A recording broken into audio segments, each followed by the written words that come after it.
তাই জন্যে বলি আমাদের ইনভাইট করেছিলেন। বাট তোমার কাছে তো টাকাটাই বড়। যাই হোক, আমরা যাব না তোমার বোনের বিয়েতে। আমি রিয়েলি সরি। আমি বুঝতে পেরেছি আমি কত বড় ভুল করছিলাম। আমি অহংকারে মানুষকে মানুষ বলে জ্ঞান করছিলাম না। I am really sorry. Please আমায় ক্ষমা করে দাও। ক্ষমা তোমার ওই গার্ড ম্যামের কাছে চাওয়া উচিত, আমার কাছে না। হ্যাঁ জাকির, আমি এটা করতে রাজি আছি। তুমি এক্ষুনি চলো, আমি ওনার কাছে হাত জোর করে ক্ষমা চেয়ে নেব। আর ওনার বোনের বিয়েতে আমি যেতে রাজি আছি। আমার কোনো সমস্যা নেই।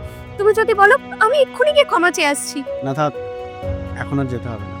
তুমি পরে বরং ক্ষমা চেয়ে নিও, ঠিক আছে? আর ভাই, তুই কিছু মনে করিস না। তোর সাথে এই ব্যবহারটা করতে হয়েছে তোর দিদিকে শিক্ষা দেওয়ার জন্য, যাতে ও নিজের ভুলটা বুঝতে পারে। যদি এরকম কিছু হয়ে থাকে জামাইবাবু, আমি বলবো তুমি যা করেছো ঠিক করেছো।